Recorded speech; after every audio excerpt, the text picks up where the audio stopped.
Hi guys, మనందరికీ తెలుసు కదా air India AA171 flight crash అయిందని చెప్పి.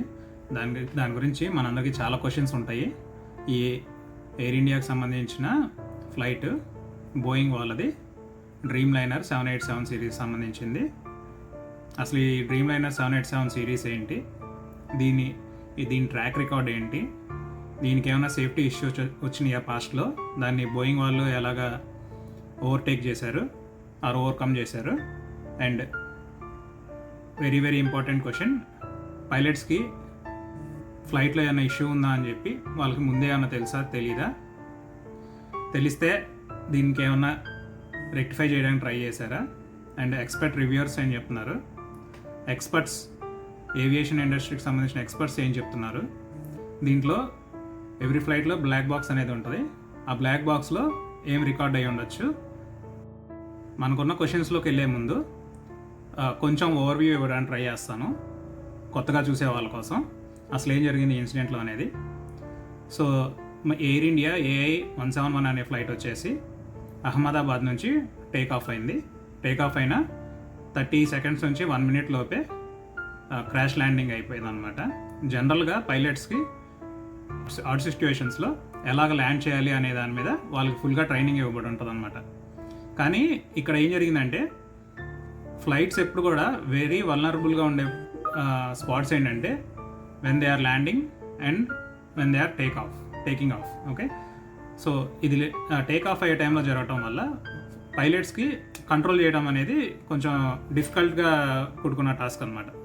దట్స్ వై వాళ్ళు కంట్రోల్ చేయడానికి కూడా చాలా ట్రై చేసి ఉంటారు, కానీ వర్కౌట్ అవ్వలేదు. అండ్ దట్టు ఇది out bound flight towards London, right, with full fuel వెళ్తుంది. 9 hours ఫ్లైట్ కాబట్టి ఆల్మోస్ట్ ఫుల్ ఫ్యూయల్ ఉంటుంది దీంట్లో. ఫుల్ ఫ్యూయల్ ఉండటం వల్ల అండ్ టేక్ ఆఫ్ అయిన 30 సెకండ్స్కే ఈ ఇన్సిడెంట్ జరగటం వల్ల డ్యామేజ్ ఫుల్గా జరిగిందనమాట.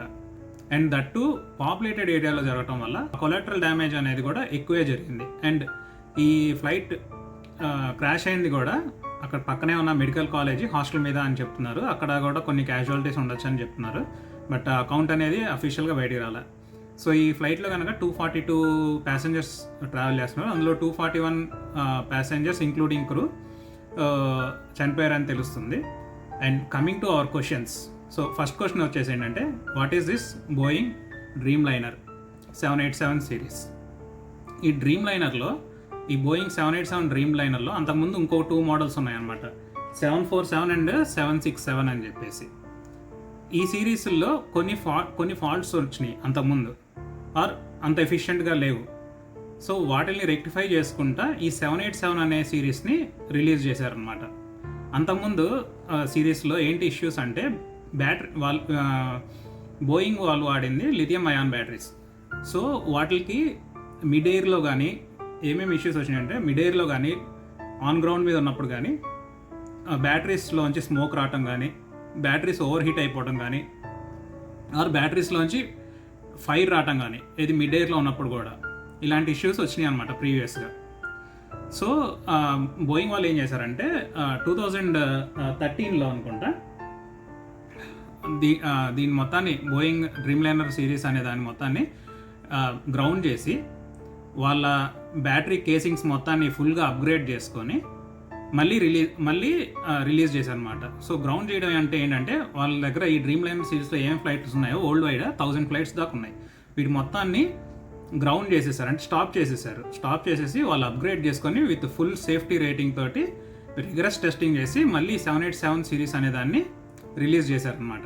సో అది రిలీజ్ చేసిన దగ్గర నుంచి ఇప్పుడు దాకా అక్కడక్కడ చిన్న చిన్న టెక్నికల్ గ్లిచెస్ తప్ప మేజర్ ఇష్యూస్ అనేది ఎక్కడా రాలేదు.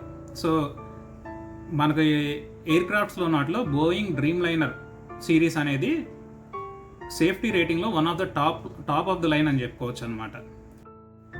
And coming to the pilots, ఈ పైలట్స్కి ముందే తెలుసా ఏమన్నా ఈ డ్రీమ్ లైనర్ 787 ఫ్లైట్కి ఏమన్నా టెక్నికల్ ఇష్యూస్ ఉన్నాయి అని చెప్పి అంటే, మనం గుర్తుపెట్టుకోవాల్సింది ఇక్కడ ఒకటి, ఈ ఫ్లైట్ ఫస్ట్ లండన్లో స్టార్ట్ అయింది. లండన్లో స్టార్ట్ అయ్యి ఢిల్లీకి వచ్చి, from Delhi it went to Ahmedabad, and మళ్ళీ అహ్మదాబాద్ నుంచి లండన్కి బయలుదేరేటప్పుడు ఈ ఇష్యూ వచ్చిందనమాట. ఇష్యూ వచ్చిన 30 సెకండ్స్లోనే ఫ్లైట్ క్రాష్ ల్యాండింగ్ అయిపోయింది.